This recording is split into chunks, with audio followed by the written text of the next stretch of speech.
Hello, everybody, and welcome back to another Macro Mastery webinar. My name is Matt Hill, and today we have a special guest, Alan Shapiro. Alan, please say Hey, everybody. How are you? We're really excited to have this, what can I say, a macro master with us today, a creative force for good, somebody who brings joy and empathy to everything that he does. For me, it's a pleasure. I've known Alan for years. And this is the first time I get to interview him. So I feel like this is a treat. So thanks for coming on, Alan. We really appreciate it.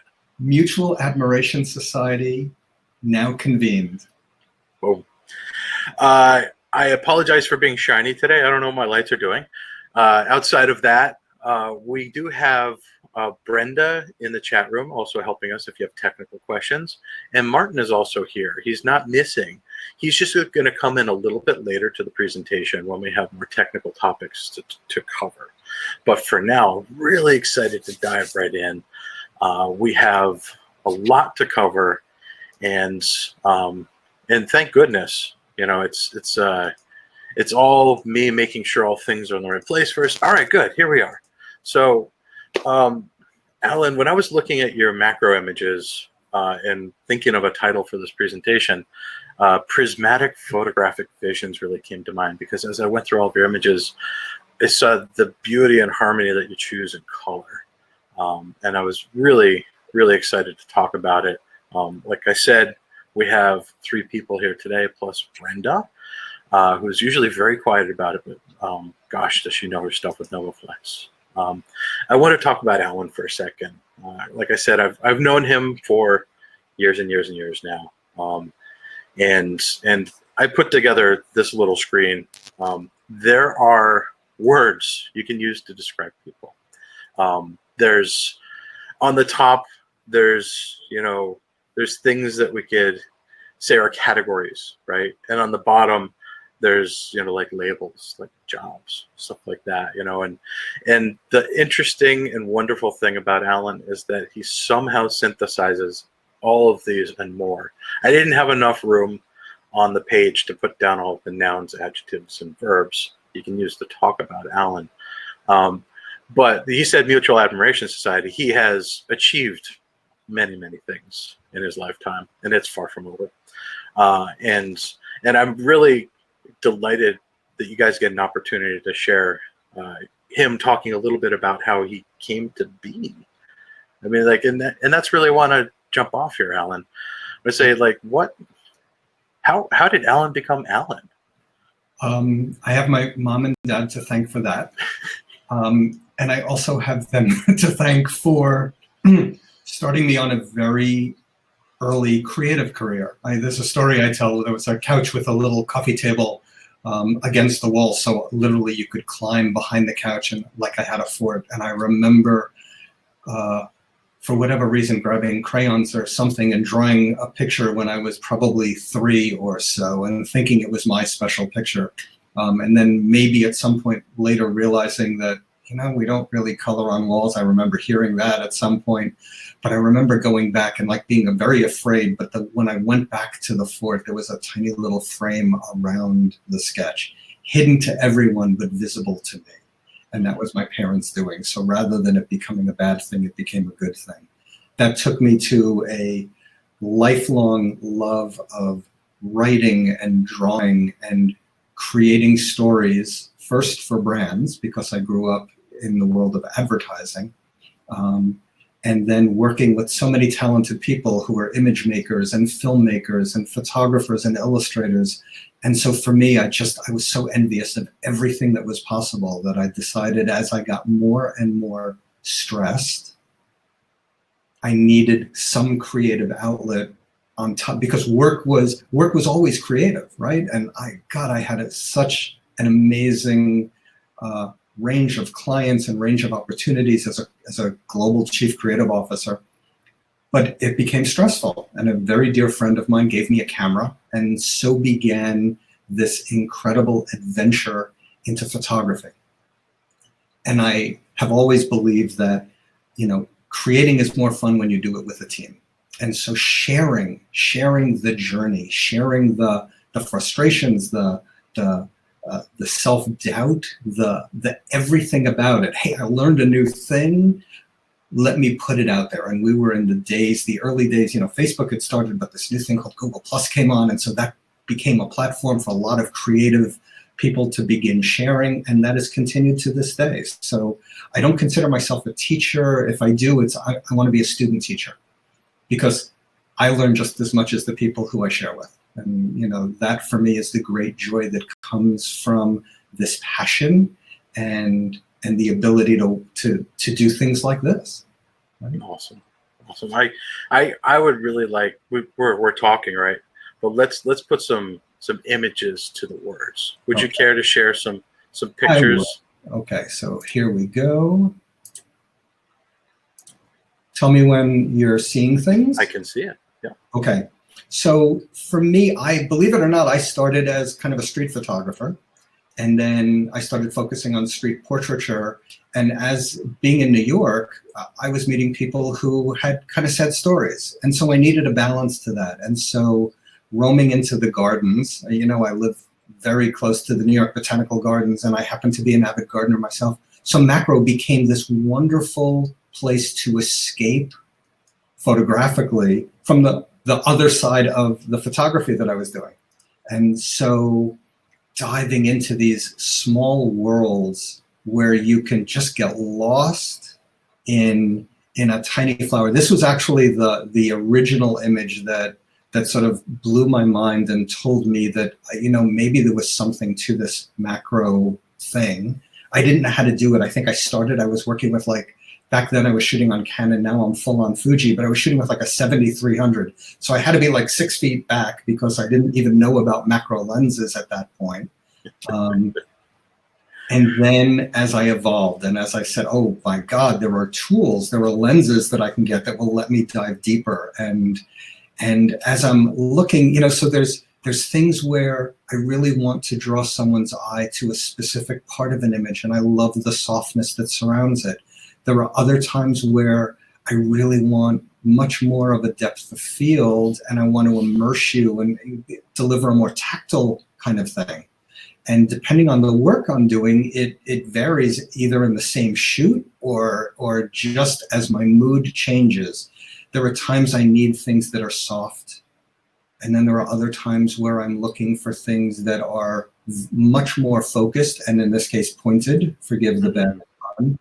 And others where, and I should stop and say, I work both personally for therapy, for creative exercise, but also professionally. As I've been doing this now for a while, I do have quite a lot of clients who have found me and count on me to help them deliver either specific flowers or specific kinds of imagery. I also shoot a lot of food, and that is very closely related to my macro practice. In fact, the gear that I use for both my macro and my food is identical, including macro lenses. But so as I'm flipping through some images, for me, what I want people to realize is there are times where I'll be shooting right at sunrise or sunset or even before. And so I'm walking around and it's dark, and I'm trying not to bring too many lights in. This happens to be a natural lit image, but so as the sun is coming through a dappled, canopy of trees and begins to illuminate an image, those are the moments that I'm looking for. And I'm trying to be as patient as I can. Again, think about Zen. And so finding images like this, and now this is where I can't help but want to talk about the gear, because one, I need to be in a very stable spot. So my tripods become very important. But then the things that I put on my tripods, the type of heads that I use, and the bellows and the rail systems that I use allow me the opportunity to, as I'm sitting here with ambient currents of wind and light, to make these micro adjustments to, one, focus on exactly what I want to focus on, but also compose the way I want to, despite being outside in many cases. I have a question. Yeah. When did you discover NOVOFLEX? Probably 4 years ago. Okay. And there are There are lots of people who tell you that, you know, the best gear is the gear you have available. I discovered NOVOFLEX, and I probably had already had some sort of extension ring. I might have had a, you know, a focusing rail. I am here to totally tell you that the gear, the better the gear, the better your experience will be. I mean, gear helps me see things differently. It helps me explore and be more creative. And so the more precise and perfectly built the gear is, the less I worry. Now that's on a personal side, but also think about it professionally. As I am working with clients who in many cases are hovering over my shoulder, Mm-hmm. I can't afford to have things not work perfectly. Can't Right. afford it, literally. Time is money. Time is money. So being able to move precisely when I say, well, can we see a little bit more to the left? And now I can make a micro adjustment, especially as we're looking at some of these images that in the case of bows, they've blown up many of my images to use as wall-side murals in their retail stores around the world. So now these are, you know, 10 and 11 feet tall. So detail becomes very, very important. Now, along the way, you meet some creatures, and I never really had a fondness for bugs until I saw them through a bellows. And then I saw this whole other world on top of my macro, my floral world open up. Now here I want to show you what is literally a 2-minute sequence of images, and this is the power that working with both horizontal and vertical rails and bellows allows you. Because I'm able to get such different imagery just from slight changes. Now, here this was obviously, you know, I changed my tripod position, but the others weren't. And so now going back and being able to like really zoom in and see what's possible just blew my mind and took me to a whole other place. So let me keep going. This applies not just on location, but in my studio work. Now, this is work for interior decorators, for, you know, TV production companies who are using my work to decorate sets. Here's a series I did using both my NOVOFLEX gear that I love and also my Kaiser Slimlight, which is a very thin backlit light box that just allows me so much control and clarity and let me develop that, which was a much larger series. And, you know, I just see things very differently, and I'm able to use muscle memory. I mean, here it's a studio shot, and in this case, literally I have a calla lily and I have a NOVOFLEX flower clip on an arm off my tripod. The light is set up, but, you know, by simply shifting left or right, I can see different aspects of an image. The same holds true in some of my still life, my tabletop work. When a magazine calls and they want a story on figs and they need it to be very precise, and they send an art director who is very demanding and says, no, no, no, we need more or less. I need the very best gear, and I need to be able to move and show them instantly. And so that's what I count on NOVOFLEX for. Sometimes I love this photograph so much. I have to say that. Thank you. So here's where having really rock solid gear helps, because if you need to, you can keep your pet tarantula at bay using a tripod leg, which in this case I was just using to sort of coax her into position. She's a wonderful model. So, I mean, this was for back in the day, there was a newspaper called The Village Voice, and this was an article on the most well-done food in New York. And so, you know, think about it was so fun to be able to be as precise as I was able to be. And then sometimes it's just relaxing to plop a mini pod down on the grass and literally watch the grass grow. I mean that in the most relaxing, therapeutic way.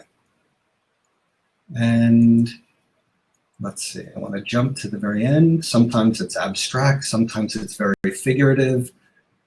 Here's what I want for everyone as the kickoff to our conversation. I'm humbled by this, but I had the great fortune of having someone from Apple call me and say, you shoot a lot of flowers, and we were wondering, could we use them for this project that we can't tell you much about?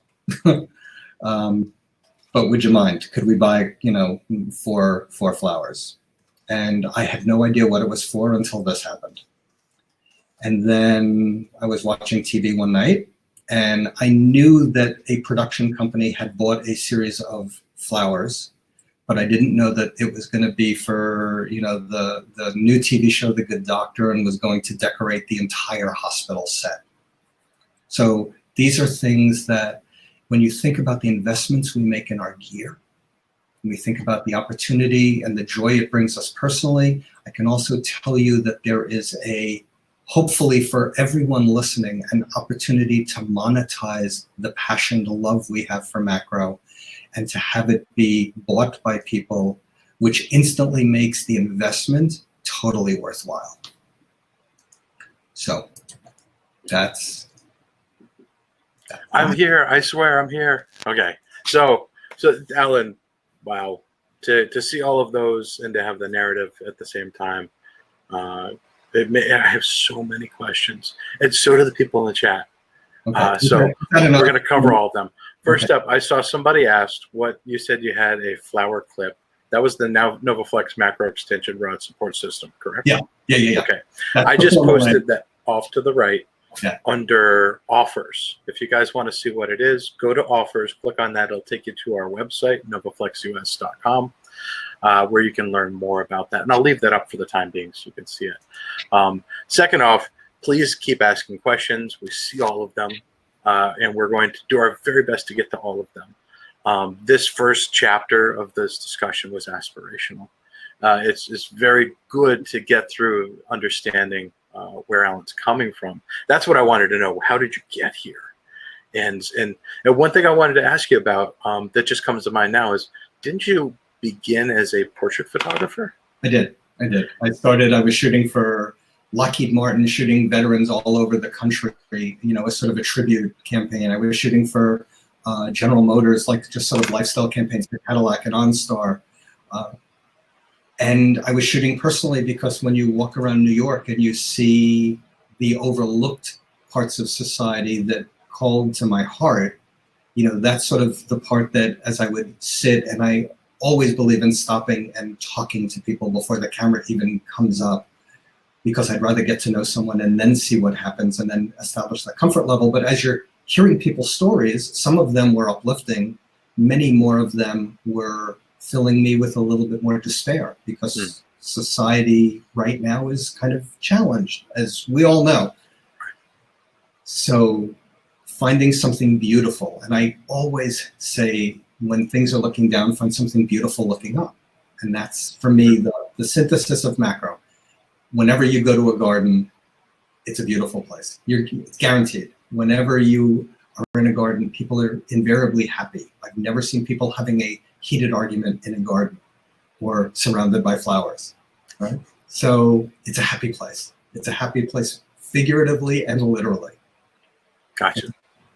But do you see any parallels between the practice of portrait photography that you built and the techniques that you brought over and applied to your macro practice? Oh, absolutely. I mean, the ability to find poses and you can tell a model or a subject to turn and tilt and do whatever. The challenge with inanimate objects is you have to do more of the work. You have to move and maneuver. And so think about that creative exercise of getting to know your subject on a macro level, right? It involves hopefully walking 360 and laying down on the ground. And there's an interesting exercise that, Matt, you and I were talking about a few days ago. The whole notion of people when they're going to shoot something, many of them, especially when they come to a class that I'm teaching, will arrive with their camera firmly attached to their tripod, and we will march together. And they will, the first thing they'll do when we get to a spot is they will plant their tripod in front of a flower. And that is absolutely horrifying to me, because the first thing you want to do, again, is you don't want to lock yourself in. You want to see all that's possible.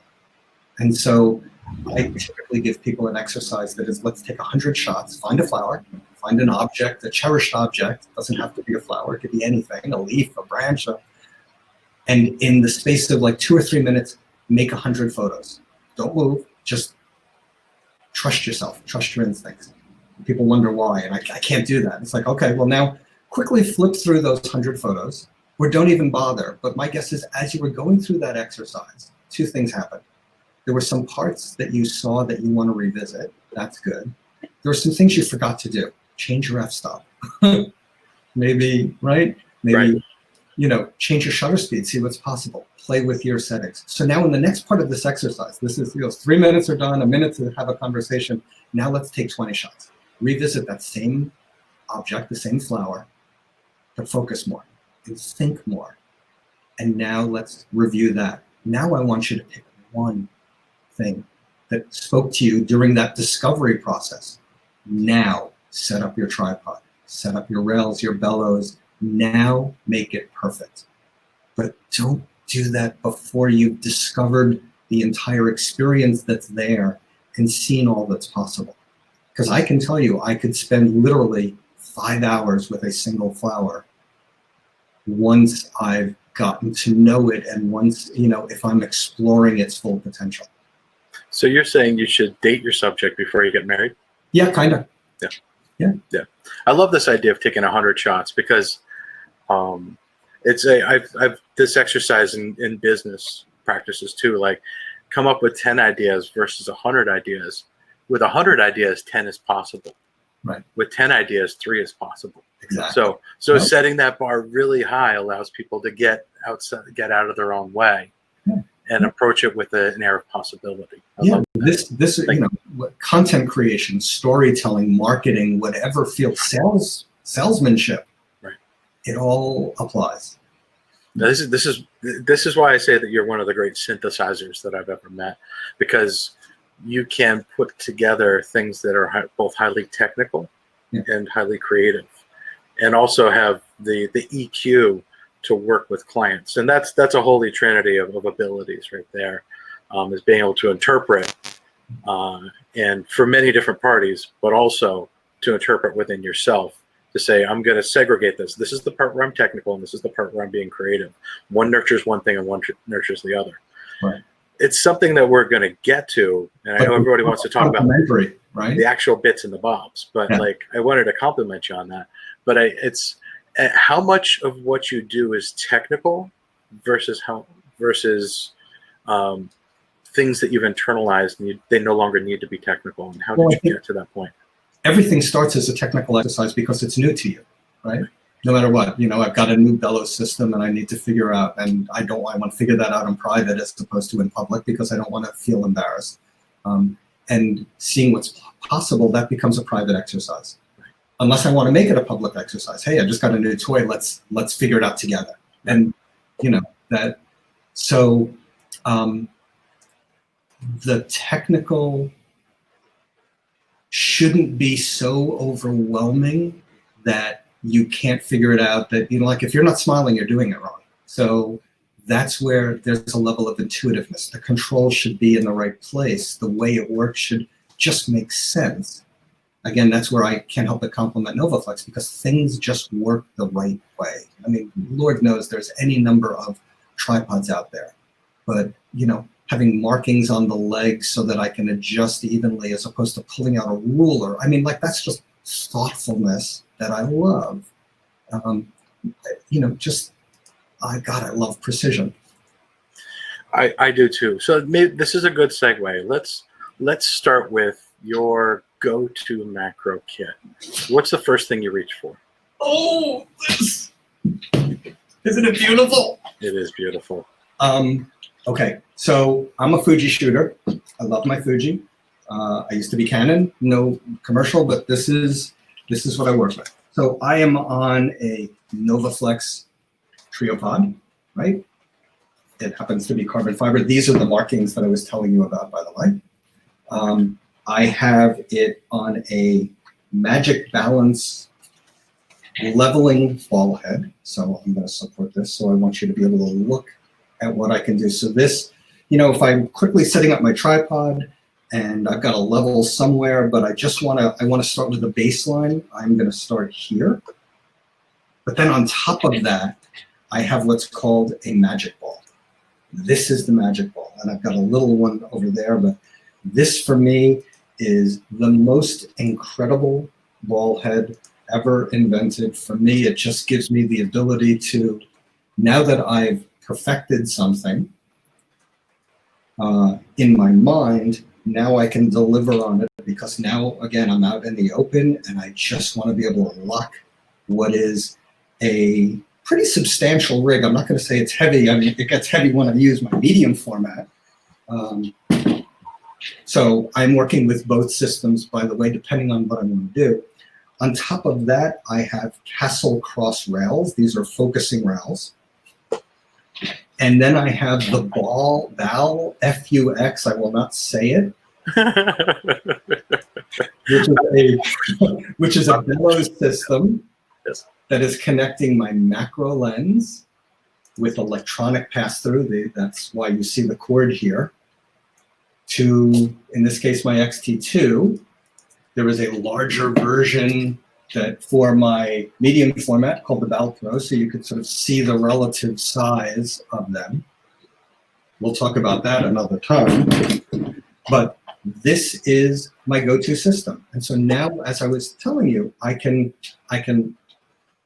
focus forward and sideways with such precision that there's nothing I can't do.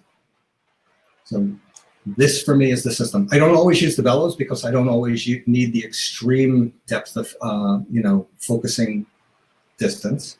But then I just take that off and I still use the rails. So this is everything a guy like me could possibly want.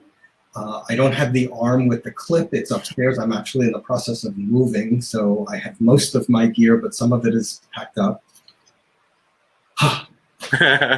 What a beautiful system.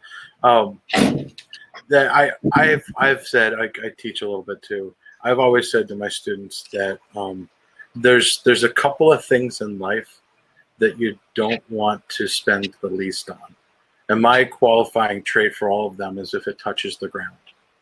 That includes car tires, mattresses, shoes, and tripods. So if it touches the ground, you need to rely on it. It needs to be safe. Why invest in something is my question to them. Why would you invest in something that's going to make your time investment in doing everything above it worth less? Yeah. So, and I think the value proposition for NOVOFLEX in this case is, if it really matters to you, it's worth it. Even more so, as you've pointed out, you have, and I'm going to ask a question in a second, but you have clients. Yeah. And your client's time is worth something, and their perception of you is worth something. Therefore, the investment, it's not optional. Yeah. Yeah. I mean, at this point, first of all, what's my time worth? What's all of our time worth, right?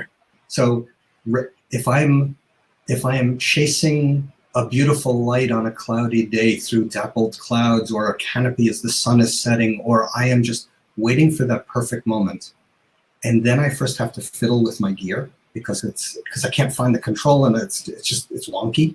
Yep. I've just lost a huge opportunity. I've lost a once-in-a-lifetime thing at an extreme, or I've just added frustration to my life, and you know what? I deserve better. And I'm at a point in my personal life where I just expect a certain level of performance from gear. Just personally. When I go professionally, I can tell you this gear has paid for itself many times over and has saved my butt on more than one occasion. So there you go. Okay, so and now I have a question. Hey, let's break down your kit a little bit, just for for people's understanding. Each of those elements, just one by one.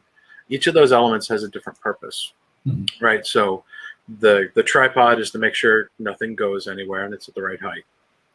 The ball head is to make sure that whatever angle you set it at, and it's locked in place and it holds my gear. And there's, you know, there are multiple heads. I've got, what is this called? I've got a classic ball, which is ingenious in its ability to be reversible. So if I'm shooting panoramas, which I have played with, because I play with everything, you know, it lets me turn it upside down, and I actually have increments so I can, you know, find my nodal point. But if I work with it this way, it's got a ball head. So there are also any number of little, the modularity of the tripods in the NOVOFLEX system are wonderful, because sometimes if I'm on a table, I can use these little screw-off legs in the same head and shoulders that, you know, I put my big things. And then conversely, I can take a single leg and I can make it into a monopod. So I've got everything I need. Should we talk about the Magic Ball kit just for a second? Yeah, I just posted the offer on the side, so I knew you were heading there. Yeah. Oh my God. Yeah. Oh my God. This is like the most incredible thing. So first of all, you know, you've got the Magic Ball. I'm going to stop you there for 1 second. Yeah. The Magic Ball head is unlike any other ball head you've ever seen, in that in its engineering simplicity, it's basically two pieces. There's the piece that holds the ball head and the ball itself, and it's virtually impossible to get it so dirty you can't use it. And to wash it off is very simple because they come apart. And that unlocks other things that no other head can do, and Alan's going to show you some of that right now. Yeah. So in this case, I've got sort of a flat base, so I could just put it on a surface or a railing and just be able to sort of one-handed focus on and support whatever size camera I'm doing. Okay. But then I can also pop my ball out, and I've got the head, and I can just pop it in and lock it. What am I doing? Yeah, it's open. Boom. And then lock it. Magic Ball free. Right. This is the Magic Ball free. Yep. F-R-E-E, free. Yep. It's in the name, not in the price. Lock it in. Just had to say it. Now I've got, like, again, for tabletop work, so when I'm shooting food, this is perfect because I've got my camera right on top. I don't need 3 legs because I may want to maneuver a little bit more quickly. If I'm working in a kitchen now and I'm following a chef around, I don't have time to set up a big tripod. I just bring this in addition to the tripod, and I've got the perfect tool for total support and the flexibility that the Magic Ball gives me. So love this. Love this. Just a distinction over what I said before. The Magic Ball free is the only one where you can remove the ball from the holder to add extra things. The standard Magic Ball heads, you cannot remove the ball from it. That's lovely. However, the wonderful thing about these Magic Ball heads is, with absolute certainty, when you lock them down, they're locked down, period. And that when you're doing things with such minute changes, such as macro and stacking photography, which we're going to get to as we build up from the tripod, knowing that your chain of steadiness is reliable from the bottom up is really what you're talking about. So when you get to the ball head, it's locked down. And then above that, you have other items that we're looking at here. You have, Martin and I talked about this last week, focusing rails, which allow you to minutely move your camera forward and back and side to side to make sure that you have that millimeter precision to know what you're composing or focusing on at the moment. Yeah. And then above that, and I'm saying this because there's some people asking questions in the chat. There's what goes between the camera and the lens. That's a bellows. If your macro lens only goes to 1:1 life size or 2:1, twice life size, what the bellows does is it puts the lens further away from the camera, allowing you to get to achieve greater magnifications to make small things even bigger. And what NOVOFLEX brings to this party is, in my opinion, the greatest amount of precision to be found. Yeah.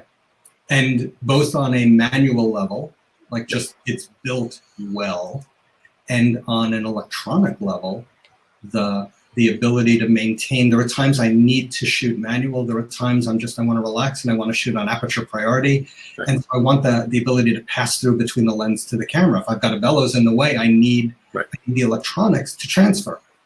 And there are several companies that I don't even count who make this. For me, NOVOFLEX just kills it. All right, well, let's talk about that right now, because your camera choice is Fuji. Yeah. Right.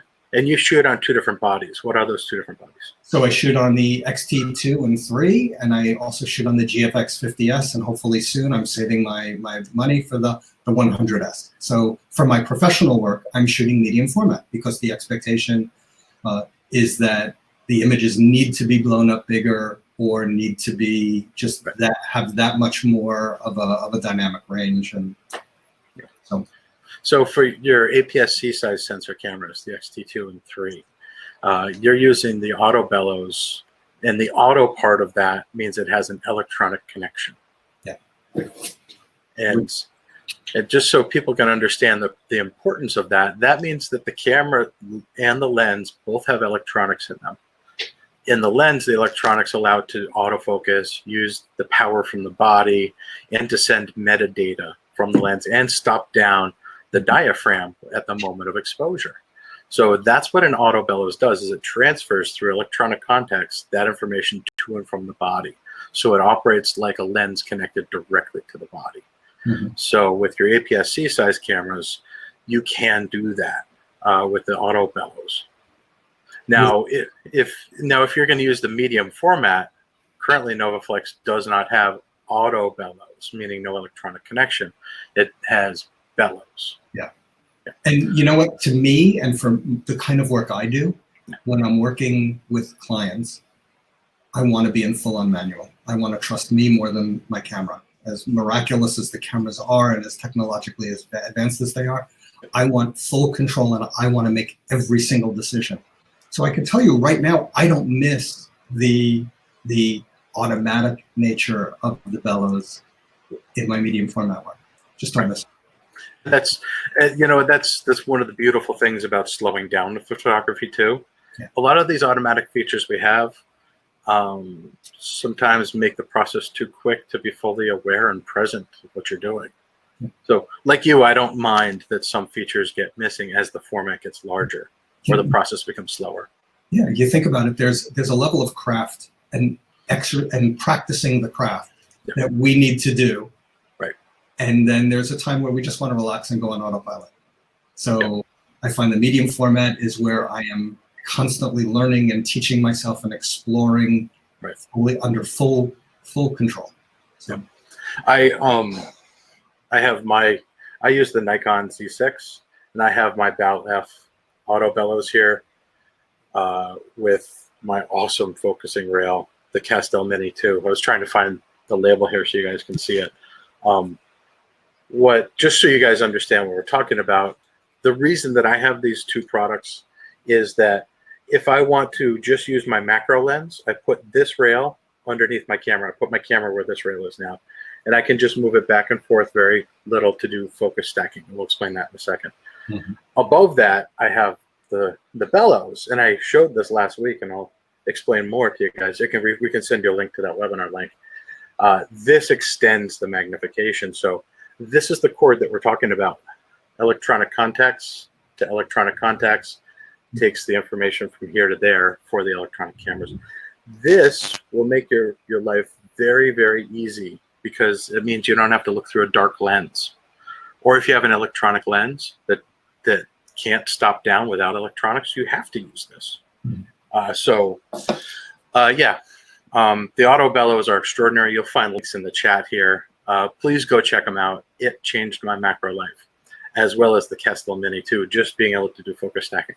So in a nutshell, focus stacking is this. If you take one picture, even if you're stopped down 1 or 2 stops underneath the smallest number on your lens, your depth of field is still so thin that you often don't have enough of the story to tell the whole story that you want to. So that means you have to take multiple images where your camera is focused in different places. And you do that not by refocusing the lens, but by moving the camera.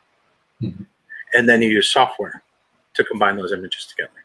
That's what focus stacking is. It allows you to get more depth of field when it's physically impossible. The lens cannot do it. This is the only way to do it. Right. And it also gives you a very distinct look for those people that practice an extreme level of focus stacking. I mean, you know, think about this tiny insect and the ability to have it fully in focus. You really can't do that. You want to capture as much information in little increments and then put them together. Yeah. So we have people that want to see your GFX setup. Well, I don't have it set up with the bellows. Okay. Because again, things are upstairs, but I've got it on a magic balance. And in this case, I have it on a mini pod. Just so you can see it, it is a flat base. So you can easily just unscrew. What I love about the magic balance is, you know, one, everything is sort of interchangeable. So this is a 120 millimeter macro lens. This fits on not the bellows, but all the focusing rails with a heavier camera. This probably weighs 3 times as much as this one. You know, I see no change in how smoothly I can move and micro focus on it. And in terms of just another support option, there's thoughtfulness in the legs here. There's just 3 levels of angle built in. So if I want to shoot flat on the ground, I use this. If I want a slightly less angle, if I want to be in the middle, I go here. Again, there's a level of thoughtfulness that I really like. Right. And I can mix and match these to change the angle. So again, it's all about having as much flexibility as I can. So between the leveling head and the magic ball, now I've got so much flexibility, more so than just the ball itself. Great. Okay. Cool. So I have in my screen. Look at that! It's everything. It's open. Do you guys see my screen here? This is just so we can show, since Alan's in the process of moving. This is how the GFX can connect using a Bal-Pro, Bal-Pro tilt shift. You have the camera, and then you have the bellows in between, and then on the other end, there's the Pro Apo Digi 90 Schneider lens, which is a flat field made for macro, super duper lens. And it comes with a lens hood, and this is the adapter ring that you would use to fit it to the bellows. So this is the way that you would configure a GFX right now, with one of 2 different bellows options. One of them is just flat standards, and this is the TS, the tilt shift version, where you have swing that you can turn into tilt if you turn the base rail sideways and then turn your camera back the other way. Which, from a creative exploration standpoint, I mean, you know, most people associate tilt shift with architectural photography, interior photography, where you just want lines to line up. But from a creative standpoint, playing with tilt shift, like in the good old days when 4x5s and 8x10s were the way, you know, they open up a whole other type of creative exploration. So, yeah, it's extraordinary. I look forward to seeing even more results from your medium format work. Wow. Where do we go from here? we have some more questions, but I had, I think, one more question that I wanted to ask you. I actually had 2 of them, and I want to make this really clear, because there's a bunch of people who might look at your setup and say, that's a lot. I'm feeling a little overwhelmed. So I want to ask you directly, do you need to be a technical photographer to be good at macro? I don't consider myself a technical photographer. I don't. I consider myself a highly emotional photographer, where I will do everything I can to understand how something works and whether it has a role in the work I want to do. Sometimes there's a level of discovery, but I don't walk around with this every day. I walk around with this kind of every other day. There are times where I just I need to dive in way deeper. And so adding a bellows to my work just lets me see a whole different world than I would if I just had the camera on the lens. So that becomes a walk around thing. Having the focusing rails allows me a level of finesse that I value. And I value it probably more in my studio than I do on location, but I still value it very, I mean, you know, like I never go anywhere without them, but I'm not walking around with that in my hand. So no, just figure out what you want to do. What do you respond to when you're looking at other people's work? And if you want to be able to sort of explore that stylistically, you just have to understand the gear that makes it easier to accomplish. This is about making things easier, not adding complexity to your life. The last thing I need, the last thing any of us need, is more complexity, more intimidation, more anything. Let's strip that away. And so, you know, that's... I appreciate that. It's inspiring because I've approached many forms of technical photography, and I wish just somebody had looked me in the eye and said, you know, just take it one bite at a time and don't let your creativity be discouraged. Yeah. My final question that I had in mind, and then we're going to go to all of the other questions that we have in the chat, is just first a statement. I've enjoyed learning from you today. If other people wanted to learn from you, do you provide teaching in person, on the web? I do. Where can we find you? I actually, well, you can find me on Facebook at, I think it's Alan W. Shapiro. We could do the links later. I teach through Visual Wilderness, which is one avenue, and I also teach through Out of Chicago, which both are doing a whole host of online workshops in this current day and age. When we all reopen and feel safe getting together, where we can either socially distance or get even closer together and actually hug, because I'm a huggy kind of guy, especially when people accomplish great things, you know, then we're out and about. So right now, you just find me on, let's see, Alan Shapiro. Alan W. Shapiro is my Facebook, I think. I don't even remember. And I'm also on Instagram. And so anyone can sort of private message me and get on my mailing list, and then we can, you know, just figure things out. So. Okay. We will post more links in the chat. I want to stay present right now. Oh, we lost Alan for a second, so he'll jump back in here in a second. Yeah, how are we feeling, folks? How are we feeling about Alan and his back? Look at Here that. I am. I don't know what happened. That's okay. This is Webinar Jam. Comes right back. So thanks. We will post more of those links in the chat. Make sure you guys get it. We'll also try and include that in the follow-up of the webinar replay recordings. You guys can, I would say, I know that Out of Chicago is announcing a new online experience. Today. That went out today? In-depth experience is taking place over 2 weekends. Yeah. Yeah, that's great. So I've heard great things about their virtual summits before, so you guys best check it out and go take one of Alan's classes. All right, now we get to go to everybody's questions. I've tried to sneak in some of them as if they were my own. I apologize if I took credit for somebody's questions during this. Let's go and check this out. Oh, Barbara said she's eager to be part of the Out of Chicago and has a presentation there. So you've already got a student. Cool. Let's see, I'm going down. Could Alan please speak about his thoughts on the color he thinks about when shooting? Oh my goodness. That is, so there's the whole big conversation about, does your mood affect what you shoot, or does your subject change your mood? And I'm always banging back and forth between both.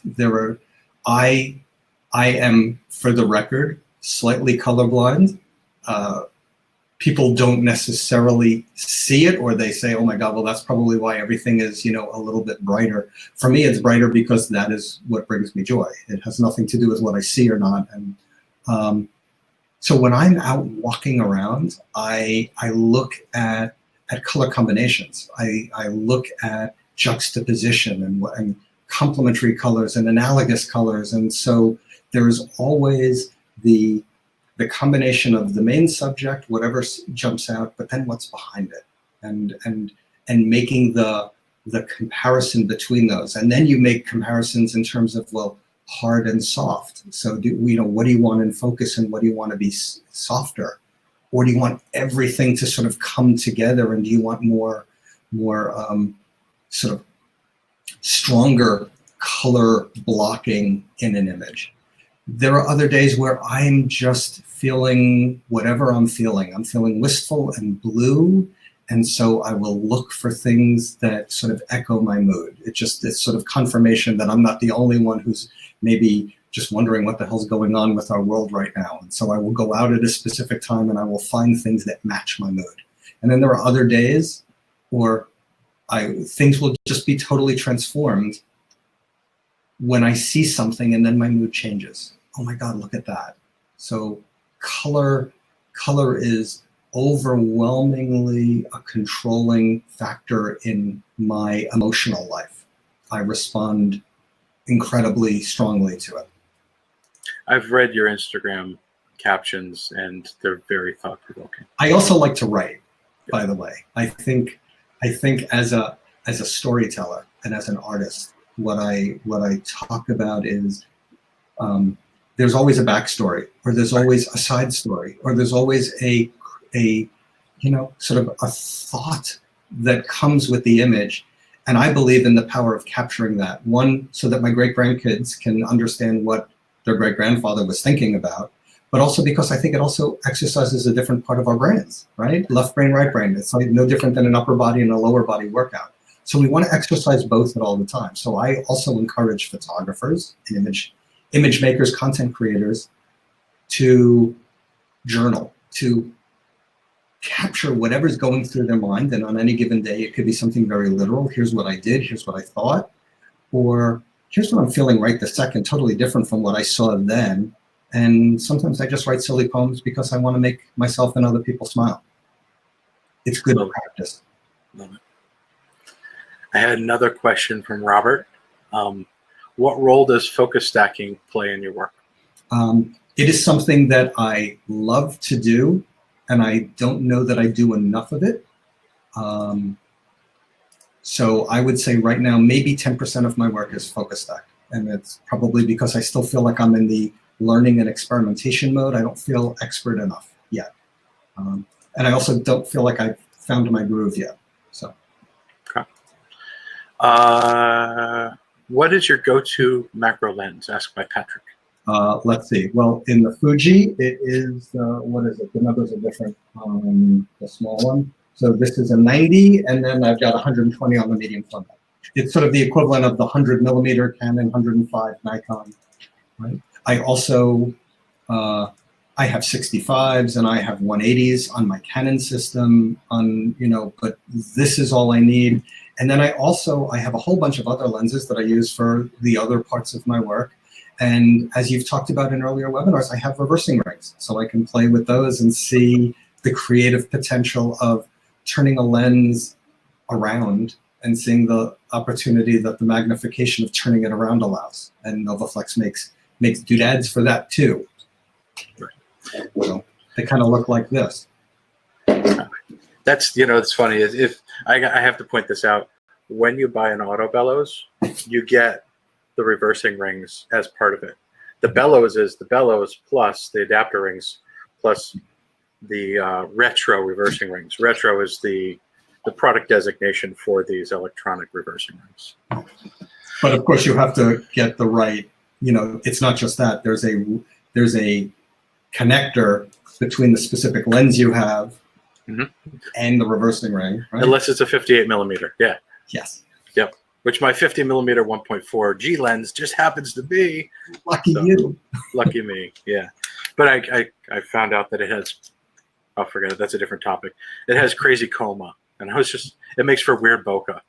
Coma is when your out of focus areas look like either alien spaceships or seagulls. Yeah. Anyway, moving on. I have to say thank you to everybody for all of your generous questions. And now's the time, if you wanted to ask one more, to slide it in, because we're going to move towards wrapping it up. However, I'm really delighted by all of the thoughtful questions and the support that we have in the chat for Alan. It's very generous of him to come and share his time with us today. This is the second time. That's right. This is the second time you've taught today, right? Yeah. Wow. Yeah. Wow. It's good that you choose to share, Alan. I love to teach and I love to learn, and that's what we're all here for.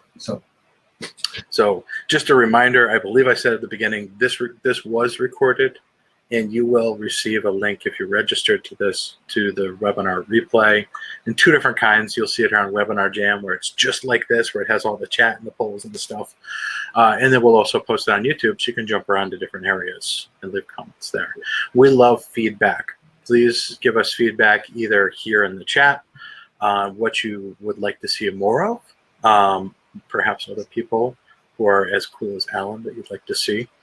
And if you have any product questions, we have all of the experts around just waiting to help you find the right things to do the things you want to do with your creativity. Any parting thoughts, Alan? Stay safe, stay inspired, make big, glorious mistakes. There's no right or wrong in what we do. There is just what we discover when we're doing it about ourselves, and that's happiness for me. I told you he's going to bring the joy, folks. He did. All right. Well, thank you all. Be creative.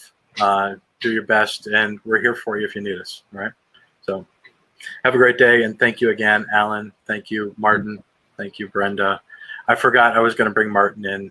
We had a lot of technical questions, and I just forgot to ask him to come in, but he was helping in the chat. So I have to say thank you to him and for changing the plans without telling him. But to everybody else, we appreciate you. Have a wonderful day, and we'll see you next time. Excellent.